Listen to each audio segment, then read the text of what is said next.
Willie D Live. Especially at his height as compared That's to what I'm saying. he didn't And give I'm a saying, fuck. fearless, he go into that whole. If you go back and look at Allen Iverson, not highlights, but just watch him play, Right. he probably, half 50% of the time that he went to the hole, he ended up on the floor. Oh yeah, he didn't give a fuck. Yeah, he he'd put his go whole. up That's the whole in thing. there, like- He put his whole body into it.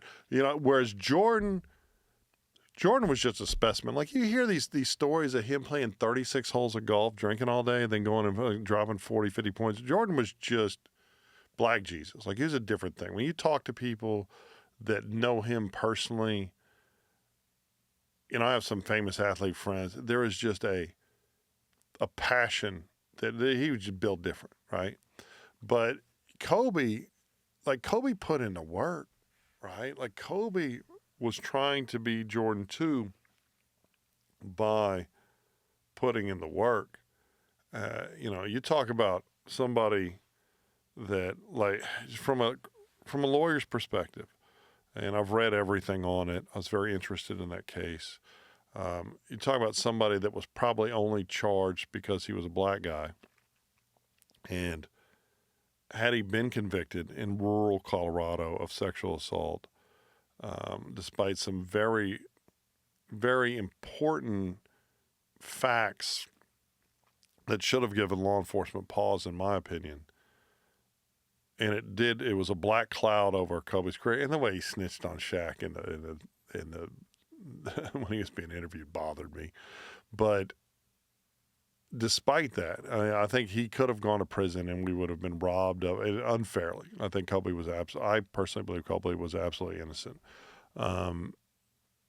Kobe worked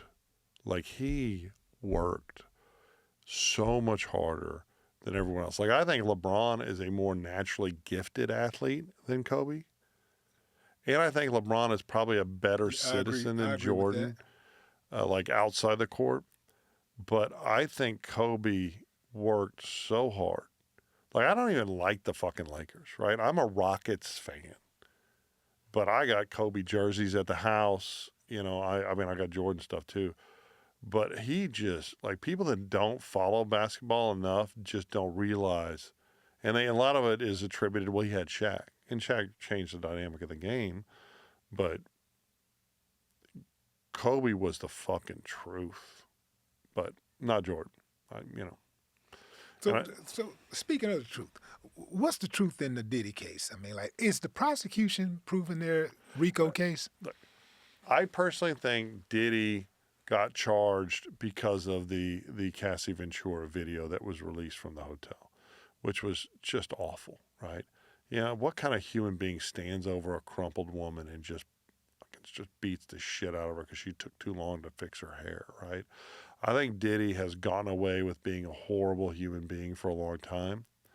I think the Kid Cudi testimony probably helped the prosecution tremendously if the jury believes that he broke into Cudi's house and burnt Cudi's car. And for people not familiar, the hip hop artist Kid Cudi, and I think his last name is Cudi. Yeah, Mess Cudi, right?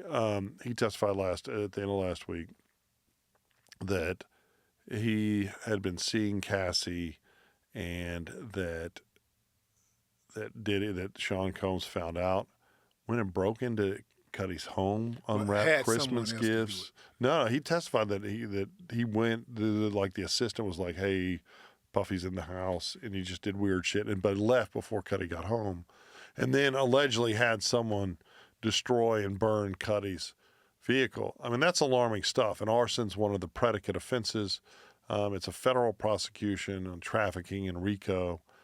I think the defense is doing a very good job of saying, hey, my client's a real asshole and did some horrible shit, but he's not guilty of what he's been charged.